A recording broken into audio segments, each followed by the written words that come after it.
Hello all, നമസ്കാരം. ഞാൻ doctor Jasna, IVF consultant at seeds of innocence, Kasaragod.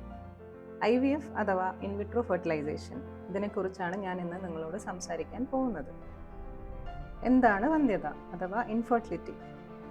Sexually ആക്റ്റീവായ couple അവർ ഒരു വർഷത്തിലധികം ഗർഭനിരോധന മാർഗങ്ങളില്ലാതെ കുഞ്ഞുങ്ങൾക്ക് വേണ്ടി ശ്രമിച്ചിട്ടും ആവാതിരിക്കുന്നതിനെയാണ് നമ്മൾ ഇൻഫെർട്ടിലിറ്റി എന്ന് പറയുന്നത്.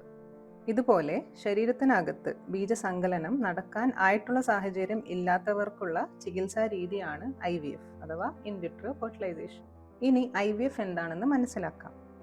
ശരീരത്തിന് പുറത്ത് അണ്ഡവും ബീജവും ചേർന്ന് കുഞ്ഞിൻ്റെ ആദ്യത്തെ സെല്ലുകളായ ഭ്രൂണം ആകാനുള്ള സാഹചര്യം സൃഷ്ടിച്ച് അതിനെ ഗർഭാശയത്തിലേക്ക് നിക്ഷേപിച്ച് ഗർഭം ധരിക്കാനുള്ള അവസരം ഉണ്ടാക്കി കൊടുക്കുന്നതാണ് IVF ചികിത്സ. ഇതൊരു സ്റ്റെപ്പ് ബൈ സ്റ്റെപ്പ് പ്രോസസ്സാണ്. ഫസ്റ്റ് സ്റ്റെപ്പ് ഒവേറിയൻ സ്റ്റിമുലേഷൻ ആണ്.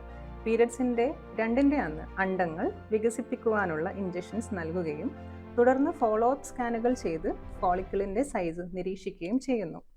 ഏകദേശം 10 മുതൽ 12 ദിവസം വരെ ഇഞ്ചക്ഷൻ വെച്ച് അണ്ഡങ്ങൾ വികസനം നടത്തും. ഫോളിക്കിളിൻ്റെ സൈസ് 18 മുതൽ 20 മില്ലിമീറ്റർ ആയാൽ ഫൈനൽ മെച്യൂറേഷന് വേണ്ടി ട്രിഗർ ഇഞ്ചക്ഷൻ നൽകുന്നതാണ്. ശേഷം 34 മുതൽ 36 മണിക്കൂർ കഴിഞ്ഞാൽ വികസിപ്പിച്ച ഫോളിക്കിളിൽ നിന്ന് അണ്ഡം കളക്ട് ചെയ്യുന്നു. ഇതിനെ ഓവം പിക്കപ്പ് അഥവാ oocyte റിട്രീവൽ എന്നാണ് പറയുന്നത്. സ്കാനിംഗ് മെഷീനിന്റെ സഹായത്തോടു കൂടി ചെറിയ നീഡിൽ വജൈനയിൽ ഇൻസേർട്ട് ചെയ്തിട്ടാണ് അണ്ഡം കളക്ട് ചെയ്യുന്നത്. ഇതിനുശേഷം ഭർത്താവിന്റെ നല്ല ചലനശേഷിയുള്ള ബീജവുമായി സംയോജിപ്പിക്കുന്നതിനെയാണ് ICSI അഥവാ ഇൻട്രാസൈറ്റോപ്ലാസ്മിക് സ്പേം ഇഞ്ചക്ഷൻ എന്ന് പറയുന്നത്. ഇതൊരു സ്പെഷ്യലൈസ്ഡ് ഫോം ഓഫ് IVF ചികിത്സയാണ്.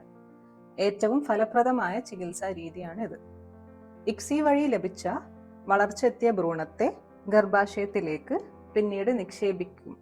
ഇതിനെ എംബ്രിയോ ട്രാൻസ്ഫർ എന്നാണ് പറയുന്നത്.